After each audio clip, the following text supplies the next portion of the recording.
রাধে রাধে, সুপ্রভাত সকলকে। আজকে হলো সরস্বতী পুজো। তো 2025-এর আমার সরস্বতী পুজো কেমন কাটলো সকাল থেকে চলো তোমাদের সাথে শেয়ার করি। প্রথমবার মাকে দিদিকে ছাড়া সরস্বতী পুজো কাটাতে হচ্ছে। মা গেছে ট্রেনিংয়ে আর দিদি তো কাজে বাইরে আছে। যাই হোক, তো সেদিন সকালে আমরা কেউই যাইনি ঘুরতে।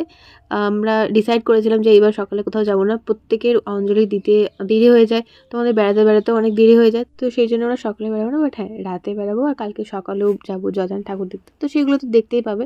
তো সকালে আমি উঠে পড়েছিলাম স্নান টান সেরে, আর গিয়েছিলাম আমাদের পাড়াতে। ছোট বাচ্চারা অনুষ্ঠান করে সরস্বতী পুজো করছে, তো সেখানে গেছিলাম। প্রত্যেক বছর অন্য জায়গায় দিই, বাট সেখানে একটু দেরি আছে বলে আমি ভাবলাম আগে এখানে দিয়ে দিই। তো গিয়ে দেখি সবাই চলে এসেছে, আর এই পুচকিটাকে দেখো কি সুন্দর লাগছে ছোট্ট শাড়ি পরে। সবার মধ্যে ওই সব থেকে ছোটো, তো সবাই ওকে দেখছে, শাড়ি পরেছে বলে আরও ভালো লাগছে। আমি নর্মাল একটা চুড়িদার পরে এসেছিলাম। তো তারপরে দেখলাম যজ্ঞ শুরু হয়ে গেল, যজ্ঞ শেষ হলো আর ওই পুচকিটার হাতে খড়ি হলো। তারপরে আমি যজ্ঞের ফোঁটা নিয়ে চলে এলাম, কারণ বাড়ির পুজো তখনও হয়নি, সেই জন্য বাড়ির পুজোটা করতে চলে এলাম।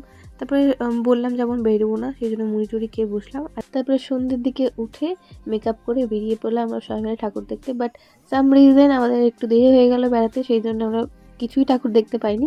বাট হ্যাঁ, যেখানে গেছিলাম ছবি তুলেছি একটু পড়া। আর সেদিন সবাইকে খুব সুন্দর লাগছিল। টোটো করে পৌঁছে গেলে আমরা পারে, আর ফার্স্টে ঢুকলাম কমার্স কলেজে ঢুকে তারপরে আমরা গেলাম পাড়ের ঠাকুরটায়। আগের বার বাইরে হয়েছিল আর এইবার ভেতরে হয়েছে, আর প্রত্যেকবারের মতোই খুব সুন্দর হয়েছে। আর আমার কেন জানি না মনে হলো ভিড় কম আছে। যাই হোক, তো তারপরে আমরা সবাই যেমন হয় ছবি তোলা স্টার্ট করলাম। আর এখানে সোনিয়া চলে এসেছিলো, ওকে এইদিকে ছবি তুলে দিচ্ছে, আর ওদিক থেকে নূপুর আসছে, তারপরে উর্মি এলো। তারপরে আমার কিছুটা ছবি তুলে আমরা চলে গেলাম বাইরে, যেহেতু রাত হয়ে গেছে বললাম, বেশি ঠাকুর দেখিনি, ওখানেই ছিলাম। ওখানে ঠাকুর দেখে আমরা বাড়ি চলে গেছিলাম।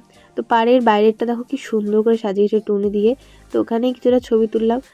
আর এই এনজয়ের মাঝে তোমাদের একটা সুখবর দিই, সেটা হলো যে আমার একটা নতুন পার্স, অ্যাকচুয়ালি আমার না আমার মায়ের, যেটা আমি সেই দিন জানি না কি মানে ভুলবশত এনেছিলাম। তো ব্যাগে ক্যাশ কম ছিল, যেহেতু আমরা কোথাও যাবো না বলেছিলাম।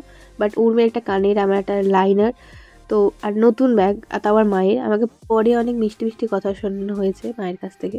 আমার জীবনটা তো জেঠার মতো হয়ে গেছে, কি করা যাবে। ভিডিওটা এই পর্যন্তই, ভালো লাগে লাইক শেয়ার অ্যান্ড সাবস্ক্রাইব করবে। দেখা যাচ্ছে নেক্সট ভিডিওতে। Bye bye.